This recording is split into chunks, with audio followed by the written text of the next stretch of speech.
আমরা যখন পড়াশোনা করতাম তখন বাংলাদেশে দুটো বিষয়ের প্রতি লোকজনের খুব আগ্রহ ছিল। এক নাম্বার ডাক্তার, দুই নাম্বার ইঞ্জিনিয়ার। যারা ভালো রেজাল্ট করতো এসএসসি এবং এসএসসি পরীক্ষায়, তারা এ দুটো বিষয়ে ভর্তি হওয়ার জন্য তারা প্রতিযোগিতামূলক পরীক্ষায় অংশগ্রহণ করত। সেরকম পরীক্ষায় অংশগ্রহণের মধ্য দিয়েই আমি মেডিকেল কলেজে ভর্তি হই। এর পেছনে ঠিক বলার মতো বা প্রচার করার মতো মহৎ কোনো উদ্দেশ্য ছিল কি না এটি বলা কঠিন।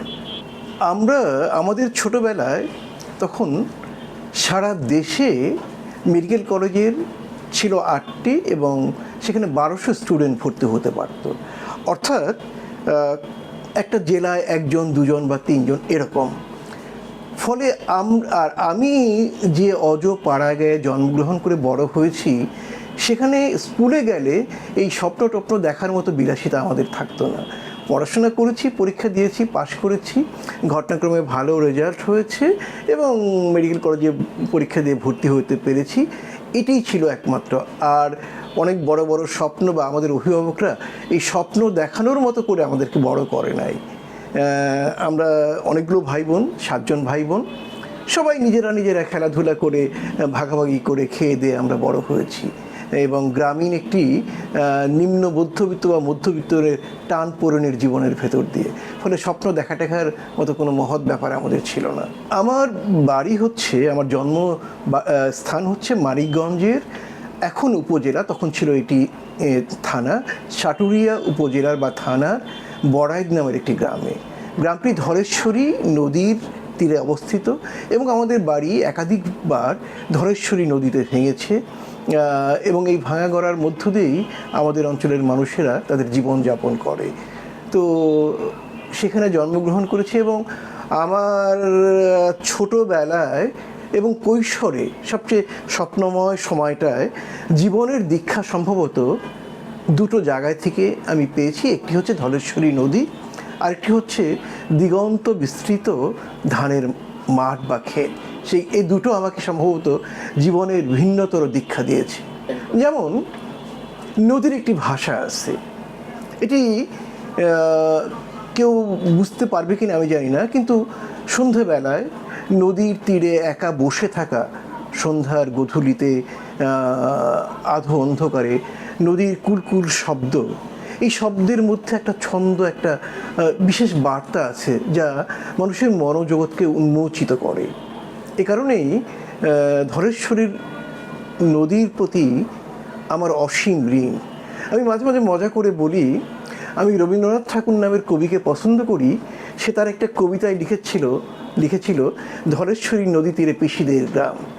তো এই ধলেশ্বরী নদীটাকে উল্লেখ না করলে বোধহয় রবীন্দ্রনাথকেও ভালোবাসতাম কিনা সন্দেহ রয়েছে। এর আগে আমার পড়াশোনার ধাপগুলো একটু বোঝা দরকার। আমি পড়াশোনা করি গ্রামের একটি স্কুলে। আমাদের গ্রামে একটা নতুন হাই স্কুল হয়। সেখানে যখন ক্লাস 8-এ পড়ি তখন বলা হলো যে আমরা ক্লাস 9-এ উঠলে স্কুলটিতে সায়েন্স গ্রুপ, বিজ্ঞান বিভাগ খোলা হবে। কিন্তু আমরা 9-এ ওঠার পরে আমাদের স্কুলের কর্তৃপক্ষ এটি খুললেন না এবং এটি আমি বিজ্ঞানে পড়ব, এটি আমার স্বপ্ন, মানে দৃঢ় স্বপ্ন ছিল। ফলে আমি সেই গ্রামের স্কুলে যাওয়া বন্ধ করলাম, যে আমি এই স্কুলে যাব না। তখন আমার প্রয়াত পিতা আমাকে মানিকগঞ্জের মডেল হাই স্কুলে ভর্তি করে দিলেন বিজ্ঞান বিভাগে। সেখান থেকে পাশ করলাম মফস্বল শহর থেকে, ঢাকাতে স্যার সলিমুল্লাহ মেডিকেল কলেজে ভর্তি হই। আমি এই অবস্থাটা বলছি এই কারণে, আমাদের দেশের পাড়াগাঁয়ের যে গ্রামীণ জীবন, সেখান থেকে মফস্বল শহরের জীবন, তারপর কেন্দ্রীয় রাজধানীর জীবন, এই তিনের প্রেক্ষাপটে যখন আমি মেডিকেল কলেজে ভর্তি হই, আমার কাছে প্রথমেই মনে হলো যে মেডিকেল শিক্ষাটা আমাদের দেশে একটি ভিন্ন জগতের শিক্ষা, যার সাথে আমাদের মানুষদের, আমাদের সমাজের, আমাদের পরিবেশের কোনো যোগ নেই। ফলে ইংলিশে একটা কথা বলা হয়, সেই বিজ্ঞানটাই গ্রহণযোগ্য হয় যেটি ওই দেশের মানুষের জন্য সাংস্কৃতিকভাবে গ্রহণযোগ্য হয়, অর্থাৎ কালচারালি অ্যাকসেপ্টেড হয়। আমাদের চিকিৎসা বিজ্ঞানের সাথে আমাদের সাংস্কৃতিক বিকাশের, দেশীয় সংস্কৃতির একটি দূরত্ব রয়েছিল, এখনও অনেকটা রয়ে গিয়েছে। এই দূরত্বটা প্রথম আমার চোখে ধরা পড়লো এবং তখনই মনে হলো যদি আমাদের মানুষদের জন্য একটি মানসম্পন্ন চিকিৎসা বা স্বাস্থ্য সেবা ব্যবস্থা করতে হয়, তাহলে সেটি সাধারণ মানুষের জন্য সাংস্কৃতিকভাবে গ্রহণযোগ্য হতে হবে। মূলত এই বোধগুলোর পিছনে কিন্তু আরও কতগুলো ব্যাপার ছিল। যে কারণেই হোক না কেন, ছোটোবেলার থেকে বই পড়ার পোকা মাথায় ঢুকে গিয়েছিল। আমাদের গ্রামে আমাদের মা চাচিরা নানা ধরনের গল্পের বই, ফাল্গুনী মুখোপাধ্যায় বা নিমাই ভট্টাচার্য, এগুলো পড়তেন, শরৎচন্দ্র চট্টোপাধ্যায়। এবং সেই সময় আমাদের এক আত্মীয়ের বাড়িতে বেগম পত্রিকা আসতো এবং নানাভাবে এই বইগুলো আসতো, কুয়াশা আসতো, দস্যু বনহুর আসতো। এগুলোর মধ্য দিয়ে কিন্তু আমার পড়াশোনাটা শুরু হয়। মানিকগঞ্জে শহরে ভর্তি হওয়ার পরে মানিকগঞ্জ পাবলিক লাইব্রেরিতে আমার সময় কাটানো শুরু হতো। প্রতিদিন অন্তত 2-3 ঘন্টা কাটাতাম, পত্রিকাগুলো পড়তাম এবং প্রতিদিনই একটি নতুন নতুন বই পড়তাম। পড়ার ক্ষেত্রে আমি ছিলাম তখন অমনিভোরাস, মানে সর্বভোজী, যেটা পেতাম সেটা পড়তাম। এই পড়ার মধ্য দিয়ে নিজের ভেতরে একটি আলাদা জগৎ গড়ে উঠেছিল। এবং তখন মানিকগঞ্জ শহরে খেলাঘরের কার্যক্রমের সাথে যুক্ত হওয়ার মধ্য দিয়ে সেই জগৎটা কিন্তু আরও প্রসারিত হয়। অর্থাৎ গ্রাম থেকে মফস্বল শহরে আসা একটা তরুণ, যার চোখে শুধু ব্যক্তি ছিল না, সমষ্টি ক্রমান্বয়ে ধরা দিচ্ছিল। সেই দৃষ্টিকোণ থেকে কিন্তু আমি যখন মেডিকেল কলেজে ভর্তি হই, চিকিৎসা বিজ্ঞানটাকে দেখতে শুরু করি, তখনই আমাদের চিকিৎসা বিজ্ঞানের সাথে আমাদের সাধারণ মানুষের যে মানসিকতা, এই দূরত্বটা অনুভব করতে পারি। আমি যখন ক্লাস 8-এ বৃত্তি পরীক্ষা দেই, তখন মানিকগঞ্জ জেলা শহরে, তখন তো মহকুমা ছিল, বৃত্তি পরীক্ষাটি হয়। ফুটপাত থেকে 8 আনা দিয়ে নজরুলের অগ্নিবীণা নামের যে প্রথম কাব্যগ্রন্থটি, সেটা কিনি এবং বুঝি না বুঝি পুরো বইটা প্রায় মুখস্থের মতো হয়ে গিয়েছিল এবং তখন ছন্দ দোলা দিত। এরপরে আমি অনুভব করলাম অন্তমিল দেওয়ার একটি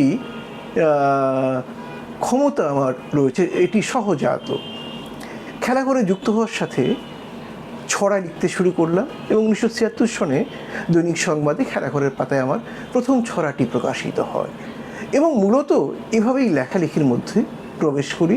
তারপর তো ক্লাস 9-এ পড়ার সময়, আমরা যখন 9-এর শেষ দিকে, তখন আমাদের স্কুলে কবি কাজী নজরুল ইসলামের পুত্র কাজী সব্যসাচীকে অতিথি হিসেবে আমন্ত্রণ জানানো হয়। তিনি সপরিবারে আসেন, মিষ্টি কাজী, খিলখিল কাজী সহ এরা আসেন এবং তখন আমাকে স্কুল কর্তৃপক্ষ বলেছিল ছোটদের নজরুল নামে একটি প্রবন্ধ লেখা।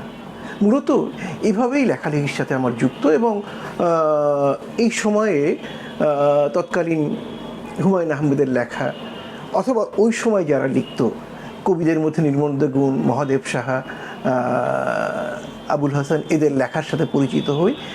আমাদের কাছেই মাহফুজা আপা, খুকি আপা ছিলেন নাম, খুকু আপা, তার পরিবারে এই জাতীয় বই আসতেন ঢাকার থেকে। এগুলো আমি তখন পড়তে শুরু করি। সে সময় আমার মনে আছে, আমি যখন ইন্টারমিডিয়েট ফার্স্ট ইয়ারে পড়ি, আবুল হাসানকে নিয়ে একটি প্রবন্ধ লিখেছিলাম। অর্থাৎ লিখার আগে পড়তে হয়েছিল অনেক। এভাবে কিন্তু আধুনিক সাহিত্যের সাথে আমার পরিচয় ঘটে এবং সেই পথে তো এক ধরনের নিসঙ্গ যাত্রীর মতো পড়তে থাকি।